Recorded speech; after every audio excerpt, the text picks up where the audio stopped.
But really, don't do drugs and practice safe sex, because that is important. Anyway, good stuff. Kick-Ass 2, good stuff. Cool dog, like the dog. Love Romita. Great artwork, always. He's never bad. He's never, ever, ever bad. He's always really good. Or he's really great. Disappointment of the Year is my next title. Incognito Bad Influences, number 5. Sorry. I promised myself I wasn't gonna... I promised myself I wasn't gonna cry. Ed, Sean, you did great art in this issue. I'll always love you. Ed, I will always love you too, but you rushed the shit out of this thing. The ending is this is the finale of this particular arc. Hopefully just an arc and not of the actual book itself, because the book rocks ass. But this finale doesn't work. When you've done Criminal and Sleeper and, you know, the wonderful stuff that you've been doing over the years, when you do finish things up, at least there's a semblance of understanding of what the hell just happened, as opposed to being purely nihilistic. It just feels rushed, man. It feels like Ed just said, okay, you know what? We're going to get to work on the next arc of Criminal pretty soon. I've got all these goddamn other books that I'm doing for Marvel right now. I need to wrap this up so that we can get on to the other stuff. And this is the go-to guy for pulp heroes. This is the only guy that's out there that's doing this shit. And it just fell short, man. I mean, it's not bad. I mean, it's not like you wrecked me or anything like that. It's just kind of sad. It seems a little half-assed. That's my complaint. It's kind of like your work on X-Men. I did not care for your work on X-Men at all. Okay, let me rephrase that. After the fall of the Shire Empire, I didn't care for your work. Okay, it was too all over the place. So, Criminal should get the act back together. I saw some of the early pages of that, and it looks fucking awesome. So, let's hope it lives up to its potential and not be another issue 5 of Incognito Bad Influences. Okay? So, now that we're on the same page, cool. Alright. Scarlet, number 5. I love this book. What's so cool about this book is that it's a gritty 70s crime drama. But it's not about, you know, like the kind. It's I mean, defining 70s anti-establishment filmmaking is very difficult. I mean, because you have so many.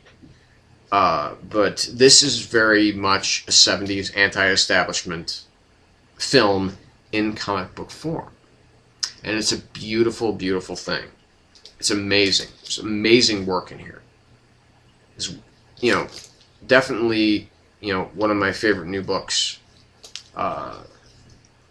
You know, and I didn't know that I would feel that way about a work by Bendis, because I do love you, Bendis, but I don't love you. You know, you are not, you know, on like Brubaker or Ennis or Vaughn or Kirkman status to me. You know, you're a guy that I greatly respect and always does a job of really entertaining me, almost always. But I never thought that you would put out a book that I would love this much, with the exception of Alias. Alias was pretty fucking awesome too. But this is even better because it is, you know, no powers, just grit and sweat and blood and it's thoughtful, it's thought-provoking. It's, you know, this is the finale of this arc, so if you don't have the issues already, start getting them or wait for the trade, which I'm sure is coming very soon, because this is a great book. Seriously, people. start getting Scarlet. Runner-up for Book of the Week, Captain America 616. Major events going on here. Okay. Prologues into major events, if you will. This is the 70th anniversary of Captain America, okay? That's why it's a big deal this year. Not just the film. 70th fucking anniversary. Been around since 1941, this guy. He's not showing his age. Or he has aged very well. You got Brubaker doing quite a few duties in this book. You got Howard Chaykin, one of the great masters. Usually of really fucked up shit. Like, if you've ever read Black Kiss, if you haven't, look it up. Because that's some really fucked up shit. And, you know, American Flag, and, you know, just some of the stuff that's like way out there. You know, sex, violence, it's just, wow. But he's amazing. The reboot of The Shadow that he did in 1984, or 1985, it was sometime around, it was like 84, 85, 86. Mid-80s. Okay. But Mike Benson, formerly of, you know, formerly of something that I can't remember. But it's also got some names in here that honestly I haven't heard before. But the two primary stories in this are the current status of James Buchanan Barnes, who's currently locked in a Russian gulag because of crimes against the state that he was convicted of in absentia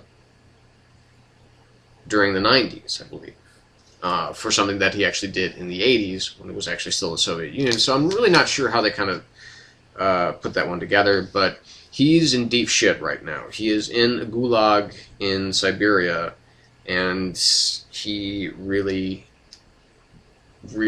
is not wanting to be there, which I can understand. The other primary story of this book is Steve Rogers dealing with the fact that, yes, Bucky's in the gulag. Captain America is nowhere to be seen. What is this world going to do without a Captain America right now? It needs Captain America possibly more than ever. So is Steve going to step up like maybe, you know, was hinted at in 615.1 to maybe getting back in the saddle, suiting up, wearing the stars and stripes and slinging that shield again? Or is he maybe going to break Bucky out? Who knows? Book of the Week. Ironically, probably the smallest, least high-profile book to come out this week of what I have. Detective Comics 675. Scott Snyder is ruling the Batman universe right now because of books like this. The work that he started doing with Jock when he first came on board Detective Comics was awesome. The stuff with the dealer, you know, the guys who was auctioning off, you know, supervillain shit, you know, that was some fantastic work. And now we've got Jim Gordon. Imagine you're Jim Gordon, okay? You are the commissioner of police in Gotham City, the most horrific city on the face of the planet.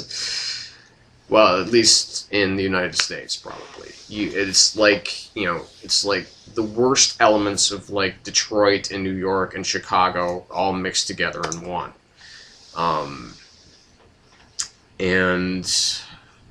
But this is what Batman is to me. Okay? He's not the globe-trotting adventurer. He's not the, you know, it's not always about, you know, fighting the big supervillains. It's about nose to the fucking grindstone, gritty, realistic, thoughtful, agonizing. It's just, this is what great Batman stories are. And ironically, this isn't a Batman story. It's about Jim Gordon. It's about his son and what his son might possibly be. Imagine you are this cop the commissioner of police of Gotham City. You have the world's greatest detective is almost at your disposal, if you will. And you've got a son who's a psychopath and is quite possibly a kidnapper and or a murderer.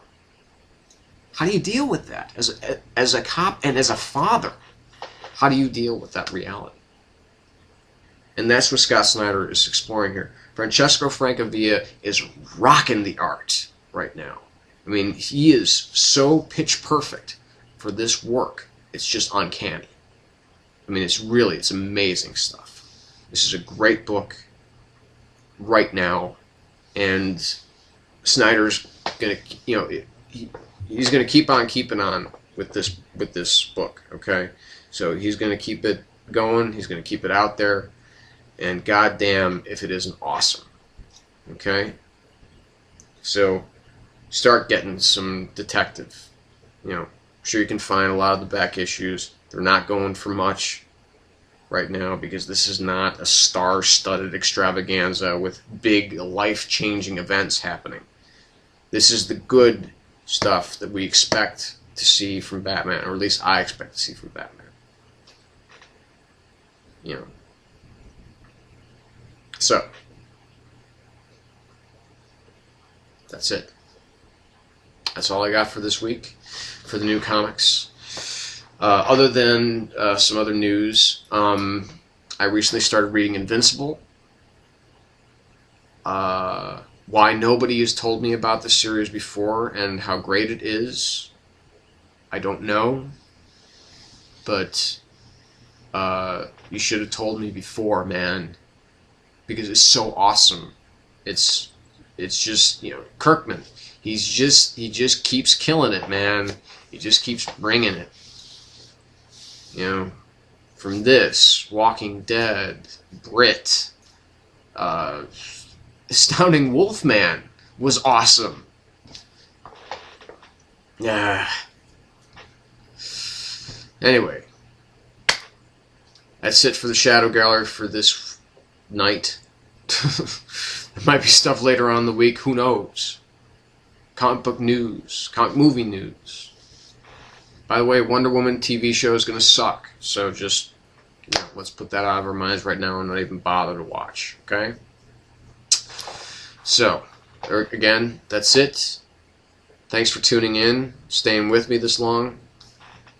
Don't forget, comment, like it, hate it, disparage it, but just let me know you're out there. Let me know you're watching, man. Alright. We're out. Ave atque vale.